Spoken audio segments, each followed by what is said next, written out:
Vamos lá. A reprodução, nós temos dois tipos. A gente tem a reprodução assexuada e a reprodução sexuada. Vou dar uma explicada rapidinho sobre a reprodução assexuada para vocês, tá? Reprodução assexuada, então, ela vai ser algumas formas de acontecer, tá vendo aqui? Pode ser por laceração ou esquizogênese, que é isso aqui que vocês estão vendo, ó. O animal ele vai sofrendo uma invaginação do finalzinho dele e cria dois animais. A partir disso, tá vendo? O animal se divide em dois. Tem a esporulação ou divisão múltipla, que aí uma célula vai dar origem a outras células idênticas à célula mãe. Isso aqui normalmente acontece em organismos unicelulares, tá? Tem a gemulação, que é quando nasce uma gêmula, ó, formação de gêmulas internas que protegem as células indiferenciadas que podem formar novos organismos. É quase como um broto, é bem parecido com um brotamento, essa gemulação. Tem a estrobilização, isso acontece com águas vivas, tá, pessoal? Isso aqui é a forma de reprodução de água viva. Tudo isso daqui é de forma assexuada, tá? Assexuada quer dizer que é sem troca de gametas, beleza? Então, tem também o brotamento, que foi esse aqui que eu falei para vocês que é parecido com a gemulação, né? Nasce um brotinho aqui, e esse brotinho cai e cresce um novo ser idêntico ao primeiro. E tem regeneração também. Regeneração vai acontece muito em águas vivas, em estrelas do mar, né, pessoal? Como vocês estão vendo aqui. Se você cortar a estrela do mar ao meio, se você cortar ela em várias partes, cada um dos braços da estrela do mar nasce uma estrelinha nova, tá? Então, assim é formado o corpo da estrela do mar. Através de regeneração, você tem várias estrelas do mar. E tem também a cisparidade, a divisão binária. Isso acontece em bactérias, né? Que a célula-mãe vai dar origem a duas células filhas idênticas à célula-mãe. Como eu falei para vocês, a reprodução assexuada é sem envolvimento de gametas. Ocorre a partir de um organismo mãe, processo geralmente rápido e forma indivíduos geneticamente iguais, exceto se acontecer algum tipo de mutação, tá, pessoal? Reprodução sexuada. A reprodução sexuada vai acontecer a troca de gametas, tá? Que aí tem a poliembrionia, forma gêmeos univitelinos, a gente vai falar sobre gêmeos lá na frente. Tem a poliovulação, que são gêmeos também, só que bivitelinos, a gente vai falar lá na frente também. Tem a pedogênese, partenogênese, metagênese, que é alternância de gerações, conjugação, desenvolvimento, enfim. O que vocês precisam saber, né, que na reprodução sexuada, o importante de saber é que tem o encontro de gametas, né? Geralmente ocorre fecundação com o encontro de gametas e no caso de reprodução sexuada, aumenta a variabilidade genética, né? Então, o importante é exatamente isso, que na reprodução sexuada ocorre uma variabilidade gênica, tá? E é o encontro de gametas, beleza? E aí tem, ó, gametogênese e fecundação. Vamos falar, então, propriamente dito da reprodução sexuada. Embora os detalhes da fecundação variem em diferentes organismos, a concepção consiste geralmente de 4 eventos principais, que não estão relacionados, apenas à fusão dos gametas. Então, vamos lá. O que é a primeira coisa que acontece? O contato e o reconhecimento entre o óvulo e o espermatozoide, geralmente garantindo que ambos sejam da mesma espécie. Então, o óvulo ele precisa reconhecer o espermatozoide que está tentando entrar nele, né, para poder saber se é da mesma espécie ou não. Isso acontece geralmente com químico, isso é químico, esse reconhecimento é químico, tá, pessoal? Aí tem também o segundo ponto, que é a regulação da entrada do espermatozoide no óvulo, garantindo que apenas um pronúcleo masculino possa se fundir a um pronúcleo feminino, evitando assim a poliespermia. Então, no momento que o espermatozoide entra no óvulo, também é liberado enzimas químicas, tá, pessoal, que não permite que outro espermatozoide fecunde o mesmo óvulo, tá? O terceiro ponto é a fusão do material genético do espermatozoide com o óvulo. E o quarto ponto é a ativação do metabolismo do óvulo e o início do desenvolvimento embrionário depois que entra o espermatozoide. Então tem lá, tá vendo? Isso aqui eu botei para vocês um processo de como é que o espermatozoide é feito através de divisões meióticas, tá? Uma célula, 46 cromossomos, vai dar origem a 2 células com 23 cromossomos cada uma, metade, como vocês estão vendo aqui. Essas 2 células com 23 cromossomos vão sofrer mitoses e vão se dividir em outras 4 células filhas com 23 cromossomos cada uma. Isso aqui é um panorama bem superficial, tá, pessoal? Lá no ensino médio a gente vai aprender melhor como é que funciona essa espermiogênese. O nome disso é espermiogênese, que é a formação do espermatozoide. Isso aqui é ovogênese, que é como é que cria, né? Como é que nasce o óvulo, no caso. Aí tem o ovócito primário, o ovócito secundário e o ovócito que vai ser liberado no momento da ovulação. Aqui embaixo tem a fecundação. Ó. Botei para vocês só um exemplo do espermatozoide fecundando o óvulo. Começa com 23 cromossomos, não esquece, tá vendo? E no final fica 46 cromossomos porque houve a fusão dos núcleos, dos pronúcleos. E lá na embriologia, então, desenvolvimento embrionário. A primeira fase do desenvolvimento embrionário é a segmentação, que são sucessivas divisões mitóticas. Aqui não tem diferenciação de célula ainda, né? Aquele primeiro pronúcleo foi feito, foi fundido, né? Aqui já tem 46 cromossomos, 23 do pai e 23 da mãe. A partir daqui, ele começa a sofrer mitose. De uma célula passa para 2 células, depois 4, 8, 16 células. E quando ele chega a 32 células, mais ou menos, ele vai mudar de nome. Vai se chamar blastocele. É um nomezinho feio mesmo, pessoal, mas blastocele, a partir daqui, essas células vão começar a se diferenciar e formar alguns tecidos que a gente vai ver mais adiante. Então, a primeira fase do desenvolvimento embrionário é a segmentação. Segmentação nada mais é do que várias divisões mitóticas daquela primeira célula, aquele primeiro zigoto, né?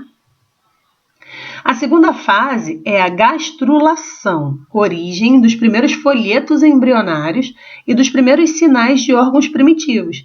Então, lembra lá que eu falei para vocês que ia começar a surgir as primeiras células diferenciadas? Então, tá aqui a blástula.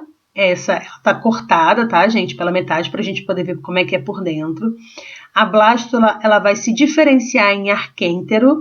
Vocês podem ver que está acontecendo aqui uma invaginação de membrana. De membrana não, né, porque isso não é uma célula, isso são várias células. É uma invaginação mesmo dessa estrutura, né. Essa invaginação, ela vai até lá em cima, tá vendo aqui? Vai formar uma abertura aqui embaixo. Essa abertura é chamada de blastóporo. Esse blastóporo, ele vai ser o futuro ânus, né? Provavelmente. Isso aqui que está sendo formado aqui dentro é o primeiro órgão primitivo, que seria o tubo digestivo, né, desse ser. Aí tem aqui a mesoderme. Na mesoderme tem a ectoderme, que está do lado de fora, a endoderme, que está do lado de dentro, esse arquêntero, que vai ser o futuro tubo digestivo, e o blastóporo, que vai ser o futuro ânus ou futura boca, dependendo do ser vivo, né? Pode ser que esse ser vivo só tenha uma abertura, que pode ser uma futura boca ou um futuro ânus. Mas geralmente esse blastóporo ele se transforma em ânus e a boca ela vai ser aberta mais adiante, né, lá em cima. Aí tem a terceira fase, tá vendo aí? Que é organogênese, que vem a formação do tubo neural, do sistema nervoso, e da notocorda, que seria a coluna vertebral em alguns cordados. Aí tem aqui, lembra daquele blastóporo que a gente tinha visto lá na outra imagem? Tá ele aqui, essa estrutura ela tá fechada ainda, a gástrula, tá vendo? A gente vai fazer um corte nessa gástrula para poder ver ela direitinha por dentro o que está acontecendo.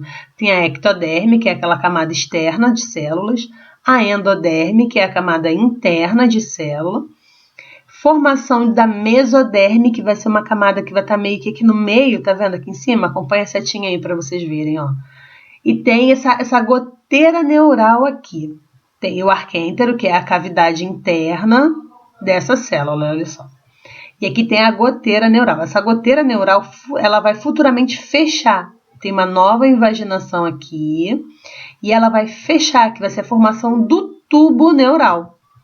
Tem lá a mesoderme, que está se diferenciando também. Está sofrendo aqui uma certa abertura, tá vendo aqui? Tubo neural, tá fechadinho já. Aqui tem a mesoderme, tá vendo? A ectoderme tá do lado de fora e tal. Aqui vai ser o futuro intestino. Lembra daquela cavidade que eu falei para vocês, que seria o tubo digestivo? Então, aqui está o futuro intestino, endoderme, a notocorda, está começando a se formar aqui a notocorda. A notocorda ela vai se diferenciar, como vocês viram ali em cima, de coluna vertebral, tá? São as primeiras células da coluna vertebral. E o celoma. Então, a gente está tendo aqui uma neurulação, seria a formação do sistema nervoso desse ser vivo. E tá aqui um resumão do desenvolvimento embrionário para vocês. No livro de vocês está tudo bem explicadinho, tá? Depois, se quiser dar uma olhada lá, é importante. Aí tem lá a segmentação, que seria a clivagem, que consiste em repetidas divisões do zigoto, foi o que eu falei lá no primeiro slide para vocês, resultando num rápido aumento do número de células. Primeiro, o zigoto se divide em duas, conhecidas como blastômeros. Estas, então, se dividem em 4 blastômeros, 8 blastômeros e assim por diante. Aí depois vem a blástula, que é o estágio do desenvolvimento embrionário que, após sucessivas clivagens, ou seja, sucessivas divisões celulares, centenas de células da mórula reorganizam-se e se agregam e formam uma espécie de bolinha, com uma cavidade central repleta de líquido que denomina-se blastocele. Essas células formam uma camada celular chamada de blastoderme. Isso tudo está acontecendo ainda na tuba uterina, tá, gente? Isso são nos primeiros dias após a fecundação. É muito rápido esse processo. Tá, aí tem a organogênese. O que é organogênese? Consiste no período em que as estruturas embrionárias primitivas vão ensejar o aparecimento de tecidos e órgãos adultos.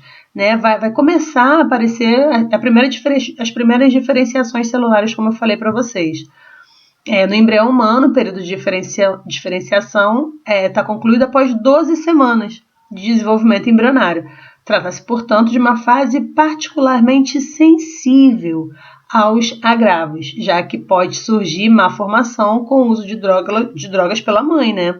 O uso de talidomia, rubéola materna, entre outras coisas. Então, assim, são aqueles 3 primeiros meses mais importantes da gestação. Tá, pessoal? Que é justamente a formação do sistema nervoso. Se tiver alguma má formação ali, provavelmente o indivíduo ele vai ter problemas mentais, né? Ou até mesmo problemas físicos, dependendo de onde for essa má formação. Aí tem lá a neurulação, que são os processos envolvidos na formação da placa neural, né? Das pregas neurais, no fechamento delas para formar o tubo neural. Dá-se o nome de neurulação, como eu falei para vocês. Esses processos são completos pelo fim da 4ª semana, então o primeiro mês de gestação mesmo, quando ocorre o fechamento do neurósporo, caudal. Durante a neurulação do embrião pode ser chamado de neurula. E a fecundação foi a primeira coisa que aconteceu, que eu não li a fecundação para vocês, né? Que é o desenvolvimento do embrião, a fecundação do espermatozoide, é a fusão da célula haploide N, que vira 2 Ns depois dos pronúcleos se fundindo. E aí vem as curiosidades, né? Formação de gêmeos. Como é que funciona gêmeos? A gente tem gêmeos univitelinos, que são gêmeos idênticos, que a gente brinca até que são os clones naturais, né? Porque eles têm o mesmo DNA, eles têm a mesma impressão digital, eles têm tudo igual. São gêmeos univitelinos, que é um único ovo, ou zigoto, né? O único ovo, que tá aqui, ó, vou mostrar para vocês. É uma única célula fecundada, um único espermatozoide, e ela vai se dividir, só que chega um momento que 2 massas celulares se originam, né? Chega um momento que ela se divide aqui. E aí a gente tem os gêmeos idênticos univitelinos. Quando essa divisão não é feita por completa, pessoal, a gente tem os gêmeos siameses. Eles vão estar colados por alguma estrutura do corpo. Às vezes fica colado pela cabeça, às vezes fica colado pelas costas, pelo braço, enfim. Quando esse zigoto que se divide, ele não se divide e não se separa direito, essas 2 massas celulares. Se ficar grudado por alguma coisa, vai ser um gêmeo siamês. E a outra forma de gêmeos seriam os gêmeos bivitelinos ou os gêmeos fraternos, né? Bivitelinos é porque são 2 vitelos, são 2 placentas diferentes. Vocês estão vendo que está em 2 saquinhos diferentes? Aqui é uma placenta única para os 2. Os bivitelinos são 2 placentas diferenciadas.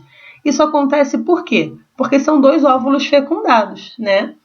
no momento da ejaculação, o homem libera 500 mil espermatozoides. Se a mulher tiver 2, 3, 4 óvulos liberados ali, vai fecundar todo mundo. E aí vão ser esses gêmeos fraternos independentes.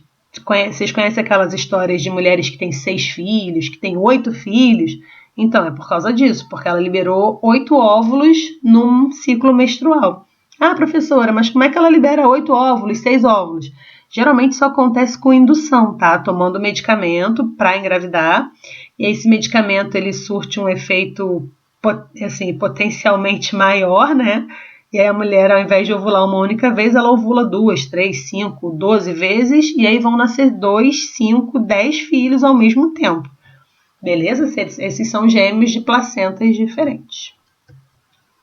Então, por enquanto é só isso, tá, pessoal? Um forte abraço para vocês. Fiquem em casa e depois dá uma olhadinha lá na plataforma que tem exercício para vocês fazerem. Beijo grande, fiquem com Deus.